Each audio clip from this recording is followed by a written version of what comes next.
You know those mornings where you wake up and you're starving? That is me right now. I woke up with this unstoppable hunger, so I'm gonna get right into making breakfast. I wanna make a very protein-heavy breakfast today. I also just got this protein powder from Ballerina Farm, so I'm really excited to try this. It's in the flavor vanilla bean, and it has collagen peptides, grass-fed whey, hemp protein, and insulin fiber, and it's 24 grams of protein per serving.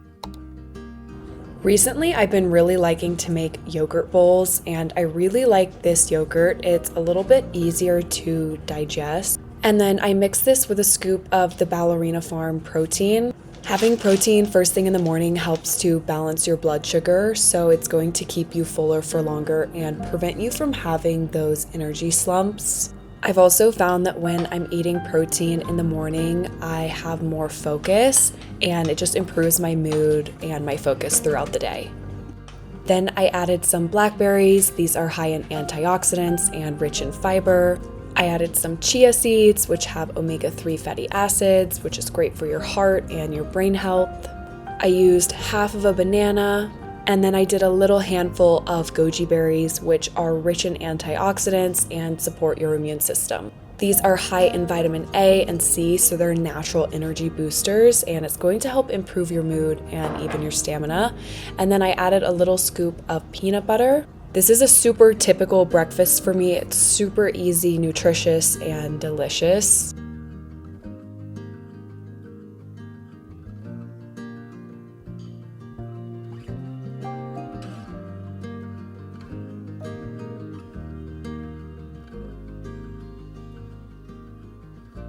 The thing I really like about this protein powder is it's not too sweet. I mixed it with plain yogurt and it just brought out a very natural and nice vanilla flavor. It's not too overpowering or sweet at all. And then I know it looked like I mixed a lot of protein powder in with the yogurt. I used an entire serving, so 1 scoop. If you just keep stirring, it will mix really nicely with the yogurt. So don't be afraid to add an entire scoop into your yogurt. This is not chalky or grainy at all. It's just delicious. Mixing protein powder in with yogurt is an amazing way to get more protein. I find that when I'm eating protein for breakfast, it keeps me fuller for longer and I have more energy throughout the day. And I also am leaning less on caffeine for energy because my body is just naturally energetic because it's fueled properly. Here's the nutrient and cost breakdown if you were to use the same exact ingredients that I did. Earlier this week, my friend taught me how to make a lazy girl matcha, and I wanted to share the recipe with you guys. Every time I've tried to make matcha at home, it tastes awful, and I don't have the little whisk, and I feel like I don't understand how to make it. And so when she taught me this little lazy girl matcha, it was so easy and it tasted incredible. So I'm gonna share the recipe with you guys because making matcha at home doesn't have to be complicated. I got the Blueprint matcha. It's ceremonial grade. You wanna make sure that you're getting ceremonial grade if you're going to be drinking it like a tea. And then you can get culinary grade if you're going to be like making matcha cake or matcha ice cream or something like that. Remember, we're making lazy girl matcha, so we're not gonna sift this. We're just gonna go straight into the cup. And then my coffee maker makes hot water, so I took some of that. We're not measuring anything, we're just kind of eyeballing it. Probably that's good. Okay, then we're gonna take one of these things. Be careful when you do this. What you're looking for is that frothy texture once you're done using this. If you're making this iced, you'd then go in with your milk and your ice. I'm personally gonna make this hot, so I'm just gonna froth some milk in my coffee maker. Once this has cooled down for probably like 45 seconds, you can go in and mix your honey if you're going to add any honey. The reason that you don't wanna do this when this is too hot is it will kill the antioxidants in the honey if it's too hot. And you have to stir it for a few seconds so that the honey will melt off of the spoon and kind of like absorb into the matcha. And then you're going to pour your milk over. If you want a lighter matcha, use less milk. And then you just sprinkle some cinnamon on top if you want that. And we'll do a little taste test.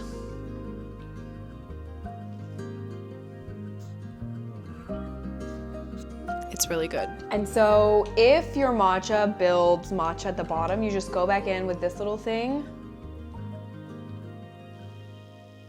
and just stir it around. Making matcha does not have to be complicated, and it doesn't have to taste like chunky grass at home. I really like to go outside with my morning beverage and just sit with it. And although this does have a little bit of caffeine in it, it does help to reduce cortisol levels when you're sitting with your morning beverage and allowing yourself to just be in the moment. I find that this is often a space where I can gather my thoughts for the day and just practice a little bit of gratitude before my day gets hectic.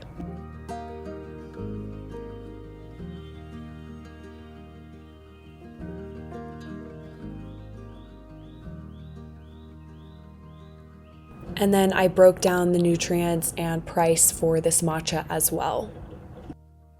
I used to think that eating healthy at home was complicated, or making matcha at home was complicated, and I think that things are as complicated as you let them be. So of course, eating healthy at home can be complicated, or making matcha at home can be complicated.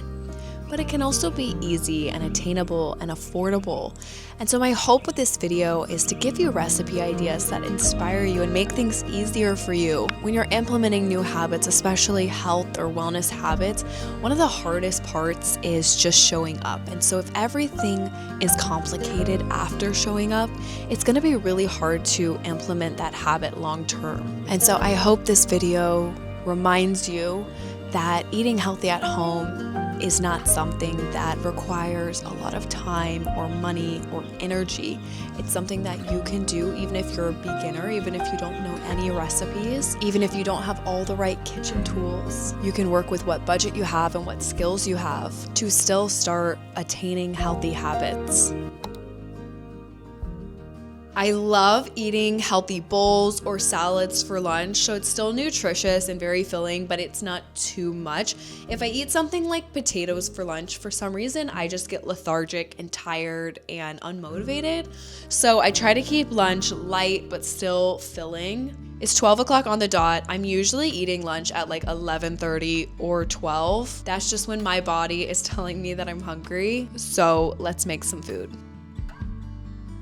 I wanted to make a homemade dressing for this salad, so I sliced a lime and then I also sliced open the avocado. I don't know why, but I never learned how to properly cut a mango, and so this mango ended up in shreds, but that's okay. For the homemade dressing, it's really simple, but don't make too much of it because it only lasts about 4 days in the refrigerator. I used only half of a lime, but you totally could have used a full lime for a more limey flavor. Then I went in with about 1 tablespoon of maple syrup, about 1.5 tablespoons of olive oil, and then about 1.5 tablespoons of Dijon mustard. And then I sprinkled some black pepper in there and I just shook it around, and that's it for the dressing. It's super easy and light, and it just pairs well with anything and adds a nice flavor. For my salad, I started with 2 handfuls of spinach. Spinach is rich in iron, and so it helps support energy production and give you glowing skin. Then I added some lentils for protein, and then this is my favorite tuna. This is Safe Catch. It's tested for mercury, and it's a clean and lean protein, and it also has omega-3s. I added some pistachios. These are a heart-healthy snack that has fat, protein, and antioxidants. Cranberries, which are also high in antioxidants and vitamin C. I used half of my mango on this salad as well. They are rich in vitamin C, they have antioxidants, and mango helps to support your immune system and your digestion as well as your skin health. And then I finished off this salad with half of an avocado. Avocado is a nice healthy fat. I find that this salad keeps me full for a really long time, and it was also just delicious. All of these ingredients mixed together is a very nutrient-dense meal, so it's going to help you stay full all day. It's going to help your brain function, and this is just perfect for lunch in my opinion, because usually I like to work after lunch, and so I want to keep my focus. And then I just drizzled over the dressing that we made and sprinkled a little bit of salt, and that is lunch.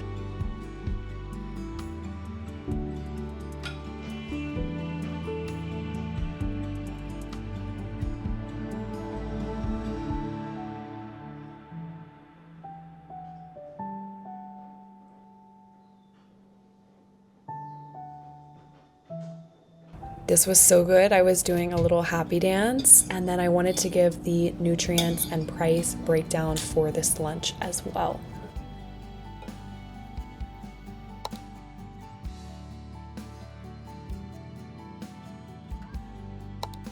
So I had a little bit of a traumatic afternoon. I had to take Elo to the vet, and she's in the bathroom now. She's very lethargic. She had to get basically almost put under.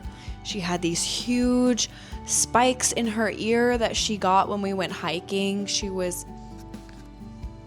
I had a little bit of a hectic afternoon. I went on a hike, and then my dog started acting very disoriented. She was shaking her head a lot, and she was like very skittish and acting super weird. And so I gave her a bath, and she was still acting super weird. So I took her to the vet, and they found these spurs, like 2-inch long spurs in her ear that she had got when she went hiking. And so they had to put her under anesthesia and take them out of her ear. So anyway, I was really grateful that I had an easy dinner prep for tonight, because life happens and sometimes we don't have the perfect circumstances to make a healthy meal. And today was one of those days. I preheated the oven before I went and picked her up from the vet, and just threw in some white sweet potatoes. I didn't season them with anything. I just put olive oil on them. I just want the sweet potato flavor. And then I made some homemade guacamole. I did a taste test. It was incredible. And then I'm going to be cooking some beef and black beans and just throwing together a taco bowl of sorts. Taco bowls are such a staple. They're so easy, they're healthy, they're versatile, and I make taco bowls at least once a week because we love them. If you've ever made homemade guacamole at home and maybe it doesn't taste as good as it does at a restaurant, it's because they use a secret ingredient spice, and I learned this from a chef. The ingredient is cumin, and it's not a lot of cumin. It's just a little sprinkle of cumin, and it adds that just amazing flavor to the guacamole.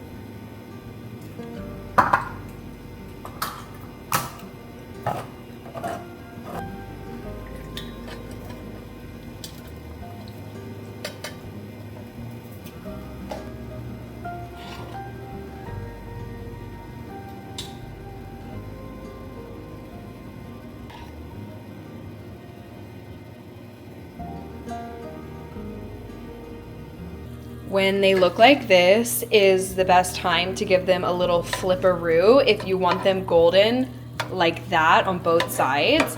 And then sometimes I add a little bit more olive oil if they're burning and not goldening, but these seem to be going okay. But on the edge, you'll see. If they're burning like this, it means that there's not enough oil. And this happens because these are cut very thin, and so they crisp really easily, which is what we like. But if you don't have enough oil, they will burn. And maybe you like the flavor of that. We like the flavor of that, but not too burnt. So I will add a little bit more oil around the edges just so that we get, that's the color that we're going for really by the end of it. Oh, baby. Love you. Are you doing a little bit better? Hi. Oh, baby, I'm happy to see you wagging your tail. Hi, chicken. Oh. We order all of our meat from ButcherBox, and we really, really love ButcherBox. It's high quality, no antibiotics, no hormones. Their meat is really high quality. We've been using ButcherBox for, I would say, almost 2 years now, and we've always had an amazing experience. And it comes frozen, and basically in the morning every day, I'll just think, okay, what do I want to have for dinner tonight? And I'll just defrost that. So we're making the taco bowls with ground beef, and I have a few of these, but I kind of want to try this one. I know that we're not making pork tonight, but I still feel like this could be really good on the ground beef. I basically just have some oil soaking into my cast iron right now, and then I'm going to just cook up the ground beef with the taco seasoning, and then everything's basically ready. I started my taco bowl by putting my white sweet potatoes on and then putting my lettuce on the side. I also added some tomatoes. These are high in antioxidants. They're going to support your skin health and your heart health. And then I added some black beans. This is plant-based protein and fiber. And then I added my ground beef, which is a source of iron and zinc and B12, which are really important for hormone regulation and mental clarity. And then I finished this off with the guacamole that we made. My eyes were definitely bigger than my stomach here, and I made a huge portion of dinner. I probably ate about half of this plate and gave the rest to my fiance. But honestly, sometimes that happens and you just think that you can eat a giant mound of taco bowl and you end up that you can't. But this was super delicious and nutritious, and highly recommend making this. And then here are the nutrient facts and cost breakdown. I do want to say that I do shop at a more expensive grocery store, and I do this because I'm looking for organic foods. And so these prices could vary based on where you're grocery shopping. I usually finish my day either with a cup of tea or a cup of magnesium or a cup of bone broth. Today I made a cup of tea, and I find that this just settles my stomach and it's warm and it kind of tells my body that it's time for bed. And Elo came over to visit me. She's feeling so much better. I'm so glad that she's okay. Just having a little tea before bed and playing fetch with Elo. She's finally feeling a little bit better. And just enjoying the gorgeous sunset and the birds chirping and just kind of unwinding before the day ends. That is the end of my What I Eat in a Day. Thank you guys so much for watching, and I'll see you next time.